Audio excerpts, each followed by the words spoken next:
மனசெல்லாம் பந்தலிட்டு மல்லிக்கொடியாக உன்ன விட்டே இந்த பாடலை கேட்டு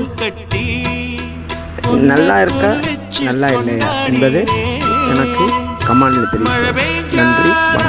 மண் வாசம் நினைச்சாலே பூவாசந்தா பாத மேல புத்திருப்பேன் கையில் ரேக போல சேர்ந்திருப்பேன் ரோசாப்பூ சின்ன ரோசாப்பூ உம்பேர சொல்லும் ரோசாப்பூ காட்டில் நாடும் தனியாக எம் பாட்டு மட்டும்